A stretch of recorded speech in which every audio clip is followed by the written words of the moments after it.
So the big homie James Gunn is out here shooting down rumors. The director and DC Studios co-CEO James Gunn has shut down another Superman rumor. This one being that the upcoming reboot will feature a clone version of Clark Kent. The comic book movie bigwig spoke about the film's heroes and villains on a post on Threads, clarifying that its setup will be far simpler than some have been led to believe. It's only the latest rumor Gunn has closed the book on, reminding superhero fans that they shouldn't believe anything they read unless it comes directly from him. Preach, Pastor Gunn. The primary protagonist of Superman is, shockingly, Superman. The main villain of Superman is, shockingly, Lex Luthor. Gunn said, "I don't know where all this stuff is coming from, that it's something other than this. There are so many stories coming out every day, it's difficult to deal with, and every time I strike something down, I'm giving it attention." I know how you feel, James, but I gotta shoot a little bit of bail to the nerds because we're clamoring for things. We want to know what's going on. We have to find out the scoop. We gotta get the inside, find out what's going on. But listen, y'all, let this man cook. You don't have to be the first to know. And even if you're not the first to know, you don't have to make some shit up. You just look stupid in the end when what you made up is not what actually happened. You don't have to be the first, okay? It's fine. Trust this process. Let this man do what he's going to do. And you will be better for it. You will enjoy this product a lot more if you just sit back, chill, and let it be. It's not like he's going to listen to you any damn way, right? Just let that man have his fun. Let him do what he's got to do. And when the project comes out, enjoy it. Or don't. It's your choice. Ladies and gentlemen, blurs and nerds, freaks and geeks, this is Do You Speak Geek? DYSG, keep it real, that's key. We the best OGs, dope topics, come see. DYSG, keep it real, that's key. We the best OGs, dope topics, come see. I got a question, do you speak geek? New episodes on the podcast dropping each week. Get hip to the game, I'm giving y'all a sneak peek. Flavor for your ears, bars flowing on unique beats. Blurs and nerds, freaks and geeks. The Source Wall Wednesday dropping comics you should cop. I think you'd ought to peep. Don't sleep on Dono and Nix. They preaching the gospel, real ish, ill like mono, they sick. Thumb life if you're into games with combos and kicks. This podcast is a gift, it's as real as it gets. Blurs taking over, with clever marketing we gain exposure. Feeding the community magic, your boy's a nerd promoter. The dialogue is Jimmy Crackcorn, we aiming for gold. The truth was told, I can't speak for other platforms. Sharp as cats out like knives, claws, and tack thorns. We blacking out, going crazy like a black storm. DYSG, don't forget to follow back. Hosting on the airwaves, always keeping it a stack. Flowers to my haters, psych, I ain't giving y'all jack. Number one on the charts, give your boy a gold plaque.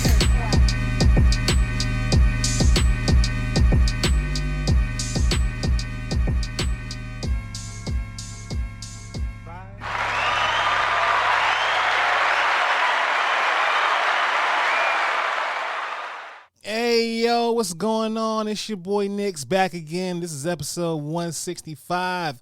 First and foremost, as always, shout out to my blurs. They represent the realness.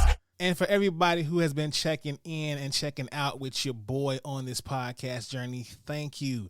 5 years, y'all. 5 years. Shout out to everybody who's been rocking with me. But if you are new here, welcome to Do You Speak Geek?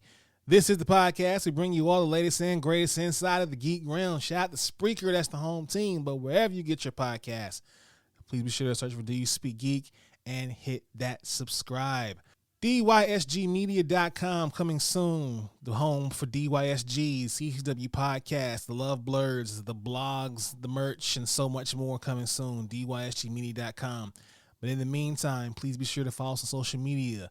Facebook at DYSGFB, Twitter at DYSG_tweets, Twitch, Instagram, TikTok, YouTube, and Threads at Do You Speak Geek.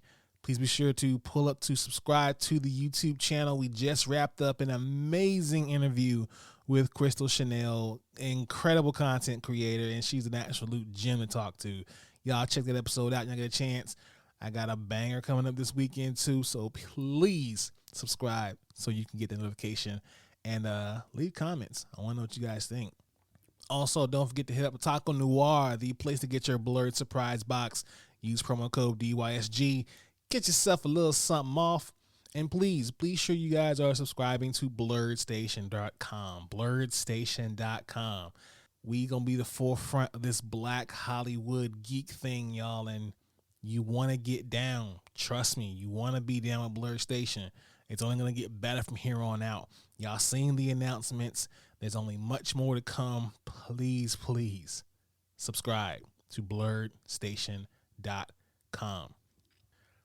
Got a pretty jam-packed show. We got some stuff to talk about here. It's WrestleMania weekend, so if you guys are watching WrestleMania, happy WrestleMania weekend to y'all. By the time you're hearing this, Cody might or might not be champion. Who knows? But until then, let's go ahead and do what we do about this time, people. Let's speak geek. And tell him to suit up. Woohoo! Let's go! It's your boy Nick, do you speak geek? We live. Oh, nigga don't hate me because I'm beautiful. I am here! Acknowledge me! Well, what if the Hulk picked up Thor while Thor is holding the hammer? This is the way. Welcome to my nightmare. It has begun!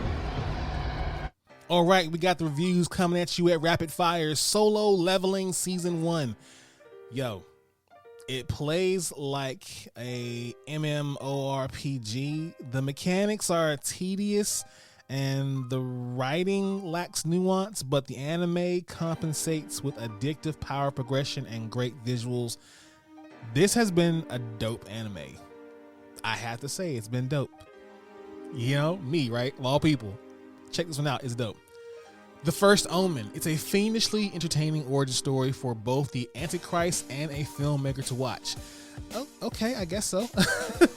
Oh, right. Star Wars Unlimited card game delivers a solid core game with plenty of opportunities to look at deck building strategy and in-game tactics. Check that out. The People's Joker. The People's Joker is part homage, part critique, part sincere trans coming of age story, and part send up to Todd Phillips' Joker, and it all comes together in a daring, amusing whole. This one's good, y'all. Check this one out. The Anti-Social Network. It's a chilling story with an amusing verse. The movie charts the evolution of the turn of the century image boards into the conspiracy movements of today, with evocative animation and interviews with self-aware subjects who recognize their role in this sea of change. The documentary captures the scale and implications of an unmoderated internet spilling into real life. Great documentary, y'all. Check this one out. And last but not least, people, Invincible Season 2. Despite its scattered structure, Invincible's second season shines a light on its strongest elements long enough to leave a lasting impact. Supporting characters veer in and out of focus, but Mark, Debbie, and Nolan make a powerful, dramatic trio, even when they're apart. The show has too much going on at times, but it's best when it lets its central family be difficult and uncomfortably ugly, which is to say, covered in blood and bone fragments. This second season to me was great. I definitely enjoyed it. Of course, looking forward to season 2. Looking for season 3, sorry. And yeah, hopefully you guys enjoyed it as much as I did. Let's go ahead and get into my favorite portion of the show. Y'all know the vibes. Source Wall. The Source Wall Wednesday. You're gonna do superhero landing. Wait for it. I started out, I wanted to write comic books when I was younger. To make the comic book world as diverse as the real world. There is nothing better than a comic book. Have y'all read this? Have y'all read this? I don't think they have, King. Let's go ahead and get into it. The pull list this week. Uncanny Valley #1. I think this is going to be a banger, y'all. Check this shit out. Oliver is a seemingly typical 12-year-old boy, except for a mysterious family history that seems to start and end with his mother and unexplainable powers, that is. He can do things other boys can't, to the point of landing him in some trouble. Baffled by the surreal, cartoonish nature of his abilities, and followed by a murder of particular crows, the mystery behind Oliver's family history finally unfolds. Written by fan-favorite writer Tony Fleece and illustrated by acclaimed artist David Watcher, discovers what makes Oliver special and strange as he searches for his place in the world. I think this one is gonna be a banger, y'all. I'm picking this one up for sure. Mighty Morphin Power Rangers: The Return #3. A new adversary reveals the secrets of the final battle and deadly explosion on the moon all those years ago. But what implications arise when the long-thought dead are more restless than the Rangers thought? A secret hidden on the moon only surfaced after the sacrifice of another, and it will be up to the Rangers with some unexpected help to protect a vulnerable Earth. And when the plan is enacted, what role will the Dragon Power Coin play? Good series, y'all. Please read this one. Rat City #1. Peter Karen is an ex-soldier, an amputee, and a hellspawn in a post-war future. But Peter's not dead like Al. Peter got his spawn powers from the nanites in his prosthetic leg. Nanites that were affected when Al Simmons enacted with necroplasm detonation in the present. Al had no clue that the effects would ripple across not just space, but time as well. Yo, another spawn out there. I think I'm gonna have to peep it. That's gonna be a good one. Action Comics 1064. Brainiac attacks. Brainiac's Lobo army invades Metropolis in an action-packed, oversized issue. The Super Family and all the heroes of Metropolis join the fight, but will they be enough to hold off Brainiac's lethal and crazed soldiers? Can Superman and Lex learn what Brainiac is searching for? He's not bottling Metropolis, so what is he collecting instead? Hard to say with Brainiac, hard to say. And finally, we have Resurrection of Magneto #4. It is the return of the Kang. The master of magnetism has returned to the world, but it is not the world he left, nor is Magneto the same man who left it. Has death changed him for the better or for the worse? And when he sees what Orchis has done to mutant kind, will it change him again? This is the final book in that series, y'all. Please pick this one up and all the others that I mentioned this week at your local comic book store. Now, in Sourcewall news, the god Rob Liefeld is putting out a memoir after spending decades in the comic book industry, co-founding Image Comics and creating characters such as Deadpool and Cable. Rob Liefeld's story is about to be told in a whole new way. This past Thursday, it was announced that Liefeld will be publishing Robservations, a memoir recounting his life and career. Which starts with the name of Liefeld's ongoing podcast, will feature 10 original sketches, as well as behind-the-scenes anecdotes, reflections on his career-defining decisions, and little-known facts about the comic book industry. The memoir, which is being published by Ben Bella Publishing, is expected to make its debut at some point early in 2025. All right, I'm gonna check this one out. I'm gonna have to get it. I really wish this is a trend that, other comic book creators would put out memoirs as well too, because I would definitely read the memoirs of, say, Jim Lee or, Grant Morrison. I'd read all those memoirs for sure. So yeah, I'm gonna pick this one up for sure. Let's watch this. Watch this. You have failed this city. I did not try to kill you. Ball-headed demon. Chai means D, bro. You're saying DD. You say I'm arrogant, I say damn right. You've got me. Who's got you? I'm a dude playing a dude disguised as another dude. All right, you couch potatoes, let's get to it. This one, I believe, made the incels a little angry, a little upset. The Twitter figures was going kind of hard. Fantastic Four has reportedly cast at Silver Surfer, potentially confirming a persistent fan theory in the process. In a report by Deadline that can be corroborated by IGN sources and yours truly, the upcoming MCU reboot, directed by Mark Shakeman, has chosen Julia Garner for the role of the classic villain, seemingly lending weight to the growing belief among some fans the new movie is set in an alternate version of the MCU. Garner, best known for her Emmy-winning turn as Ruth in Ozark, will reportedly play Charlotte Ball, who was first introduced as Norrin Radd's lover in Silver Surfer #1. However, the Deadline report notes that she's playing an alternate version of the Silver Surfer, suggesting that this is the version from Earth X, one of Marvel's most notable alternate realities. So, either way, whether it's a alternate version, whether it's a villain, it's Silver Surfer, y'all. We're getting the Silver Surfer in this upcoming Fantastic Four movie. Now, me personally, I just want a nice little, I want to actually see Galactus, but, you know, I don't mind this. If she's just going to be one of the couple or many surfers in this movie, let's go ahead and do it. Fine. Let's make it happen. I, for one, have no problem with this. So this is going to be a good look. What y'all think? A little bit of news on Daredevil Born Again. A new photo of Jon Bernthal has surfaced online, offering a sneak peek of his return as Punisher in Daredevil Born Again. After a long hiatus that began with the Writers Guild of America strike, Daredevil Born Again resumed production back in January, spawning multiple set photos and plenty of speculations about the returning cast, with lots of people wondering whether Bernthal would reprise his role as Punisher. Fans might finally have that answer for sure now, as a new photo has surfaced online showing a bloodied and bruised Bernthal, presumably on a break from filming Daredevil Born Again. The image comes courtesy of Instagram, whose post alongside the Punisher actor and thanked him in the caption. At Little Pandit Pit, thank you for that. Looks like we do have Punisher in Daredevil, y'all. I'm hyped for this. So we got Fisk, we got Daredevil back again, we got Punisher back again. You know, if we can get a nod to maybe, you know, my man Luke Cage, maybe some Misty Knight. Yeah, I'm happy after that for sure. So apparently there's a new Matrix movie in the works. I don't know why, but okay.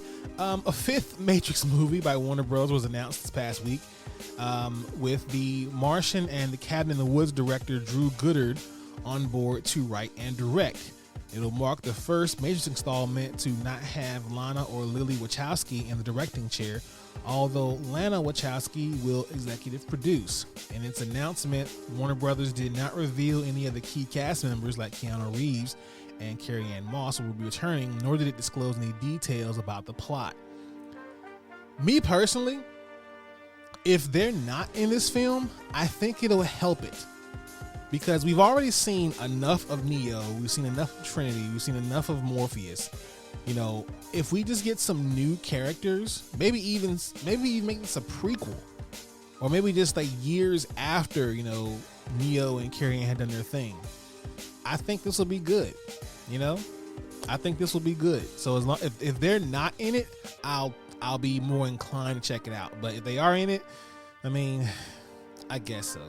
Crunchyroll finally announced Profiles. After 11 years, the popular anime streamer will finally let premium subscribers access multiple profiles. This long-awaited feature is slated to be released sometime before the end of April. Quote, once the feature goes live, Crunchyroll premium members will be able to customize up to 5 profiles within a single household, as well as be granted access to parental controls and more personalized recommendations. Thank God, because I personally am sick of everybody's taste being bled into one Crunchyroll account, because we all know anime has genres, it has subgenres, it has certain taste depending upon what kind of anime watcher you are. So with Profiles finally being a part of Crunchyroll, I like this. I can watch what I like, the kid can watch what he likes, wifey can watch what she likes, and no one's profiles are disturbed. Good job, Crunchyroll. Good job. And finally, we have Disney Studios putting forth, I guess, the green light for this Mufasa Lion King movie. So the first teaser image has been released of the Mufasa Lion King, the live-action hybrid sequel to the 2019 version of The Lion King, which was directed by Iron Man's Jon Favreau. There are no supporting characters in the image, which was shared by social on Hollywood Handle and released as part of Disney's 2024 annual meeting of shareholders. The movie is one of a number of upcoming Disney projects getting a sneak preview at the meeting, which has generated a ton of headlines due to an attempted coup by activist investors. Mufasa, the Lion King, will be directed by Moonlight's Barry Jenkins from a script from Jeff Mason. Krypton star Aaron Pierre will voice Mufasa in the new movie, with Kevin Harrison Jr. voicing Scar, who will presumably be the film's villain once again. Not much is known about the film other than it is an origin story of Simba's father. Of course, James Earl Jones declined to return as the voice of Mufasa.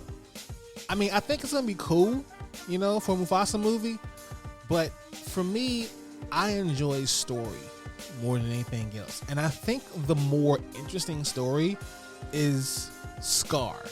I mean, granted, we have to maybe title it after Mufasa, but if the movie is based upon Mufasa and Scar's conflict, if Scar is his real name, then I think this is going to make for a very interesting movie.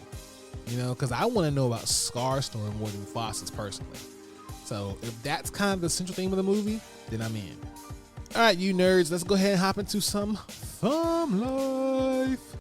Wars are won by those that are willing to sacrifice everything. Don't you dare say it! Jackpot! Here's James. Oh my goodness, the slam! If you know my moves, you know I'm gonna wreck you. Kabimo? Ah, Chilu. The best way to practice is by dueling. Duelists, take your marks. All right, everybody, let's get into it. Tekken 8. In a response to a wave of fans lobbying for a Waffle House theme stage. What? Oh my God. The game's director, Kashiro Harada, finally broke the silence and addressed the high demand for this unique stage. Over the weekend, Harada responded to the request one fan made in his replies about adding a stage based on the Waffle House to the latest installment of Bandai Namco's fighting series. In a rare instance, Harada responded and asked why so many people kept asking him to add this seemingly unrelated breakfast restaurant to the game. Many fans flocked to the replies to explain why they would love to see a Waffle House stage in Tekken 8. For those unfamiliar with Waffle House, it's a chain of southern diners with nearly 2,000 locations and over 20 states, most of which located in the South and Midwest, and it is the home of the fuck around and find out special, where if you go to Waffle House, it may not be clean, the employees may not be nice, but you're gonna have a good time, you're gonna get a good meal. Just don't go there fucking around, because you will find out. And I think it's the best place for to have a Tekken match, you know what I'm saying? Whether it be Tekken, Street Fighter, hell, Mortal Kombat. You know what I'm saying? I think they should go ahead and add it. I think it'll be interesting, you know, to see this put into the game. You know, I don't own Tekken 8 yet, but if they put this in the game, I'm buying it that day. I am buying it that day. If I could kick some ass in front of a Waffle House, let's get it. Let's get it. So, a new study shows that gamers back in 2023 mostly played older games.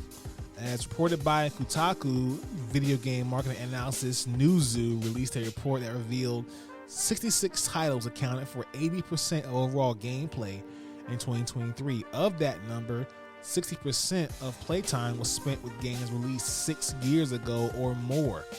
Fortnite was the most played game of all platforms, while Roblox, Minecraft, GTA 5, Call of Duty, Modern Warfare 2, 3, Warzone 2.0 counted as one, and Rocket Leagues all proved mainstays. Altogether, Fortnite, Roblox, League of Legends, Minecraft, and GTA 5 accounted for 27% of all gameplay in 2023, while annual releases like FC, formerly FIFA, NBA 2K, and Madden NFL accounted for around 15% of all-time play.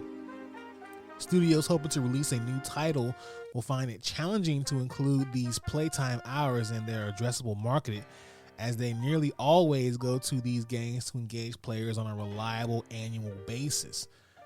So, yeah, I mean, with games coming out, not everything is a banger. You know what I'm saying? Everything that comes out isn't going to be a big hit that people are expected to. So, and I know for me, usually when, you know, it's not the PS2 days. No, we all remember the PS2 days. There was a game coming out. Shit, there was usually at least 5 games coming out every single fucking week, and it's not like that anymore. So in between the times of new releases coming out, or at least the releases of coming out things that we actually want to play, we revert back to the old things. We revert back to the GTA 5s, or, take a trip back to Arkham if it's me. You know what I'm saying? Like, we're going to play the older titles. So, yeah, I think this actually checks out. I would love to see them do the same story for 2024 to see what people are playing. But, yeah, I think that's pretty dope. All right, y'all, let's speak technical for a moment. This is the Alpha 5 from DeLorean. We've locked in 32 gigabytes of Corsair Engine DDR5 RAM and one of the best gaming SSDs. Offers flexible internal recording options, including 4K Cinema Raw Light at 10-bit or 12-bit. That is an integrated ion trap and time-of-flight mass spectrometer. Wow, hi, techie. All right, y'all. Microsoft Edge is working on a new feature for its Edge browser that will let you limit the amount of RAM it uses. So Liefeld64, who is one of the best at finding out new features for Edge, has spotted a new settings sections in test builds of the browser that include a slider so you can limit how much RAM Edge gets access to. The RAM slider appears to be targeted toward PC gamers, as there is a setting in Canary versions of Edge that lets you limit the amount of RAM when you're playing a PC game or all the time. When the slider lets you pick between just 1 gigabyte and 16 gigabytes on a system with a 16 gigabyte RAM, Microsoft warns that setting a low limit may impact browser speed. Can't wait to witness the chaos of Edge trying to handle my 100 plus tabs on just 1 gigabyte of RAM. It's not clear yet when Microsoft will ship this feature, as it's only in testing in the Canary versions right now. The RAM slider is also available in the Browser Essentials section, which includes the Power Efficiency mode for Edge. Microsoft introduced the Power Performance mode on Edge browsers years ago to improve RAM, CPU, and battery usage of the browser. But I think it's going to be a good thing. If you're sitting there cracking down some, League of Legends or, whatever you're playing on your PC, if it's going to use less RAM, hey, fine. You know what I'm saying? You might see a little bit of, some browser speed, but, you're not, cracking down on a 8-hour marathon session and sitting there Googling recipes at the same time. Maybe you are, I don't know, but I think this is a good little feature. Hopefully it does get released. All right, you nerds, WrestleMania weekend, let's mark out. Acknowledge me. But girl, do you want to know what makes Daddy Magic's nipples hard? Tony? Yeah. Cut the shit. Titty slap! What everybody saying? Yeah. All right, you marks. We have a new championship belt on the horizon and possibly have already seen who's going to get it first. General Manager Ava Raine, aka The Rock's daughter and NXT General Manager, made an announcement that is guaranteed to change the landscape of the NXT Women's Division. Displayed proudly behind her with a bright white strap and gold emblem is the newly announced NXT Women's North American Championship. There is little known about the NXT Women's Championship, including who will be crowned the inaugural champion and how.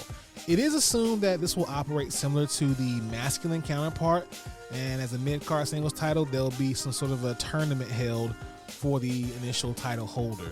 Now, there is little known about the title and who will be crowned the first one, but it looks like we are going to see who's going to get it, because not too long right after that, the camera cut to an emerging Julia, star of Stardom Wrestling, star of New Japan Pro Wrestling. And I think with Julia there being front row sitting next to William Regal, it's only a matter of time before she's the one holding that title high above her heads. Triple H, my guy, you did not miss with this one. And I think you did good. So, new championship, I like it. It looks like the WWE is trying to respond to what fans are saying, because, with the men's division having, of course, the main titles on both respected rosters, and they have a mid-card title and plus tag titles, women have just their one title in tag. I think both rosters, both SmackDown and Raw, could do for a mid-card women's title. Why not have a women's US and a women's Intercontinental? You know, I think that could work. Hopefully they will announce that soon. Hopefully that'll be the thing they do. That's going to be the move. And it's WrestleMania weekend. I'm getting ready for night 2. I'm going to cook up some ribs, some stuff. So I'm going to go ahead and get out of here. Thanks for listening. Check out this podcast. Be sure to subscribe. Follow us on all social medias. Check out the YouTube channel. Subscribe there, please. As always, y'all, live to play to win to live. I speak geek. Do you speak geek? Bye.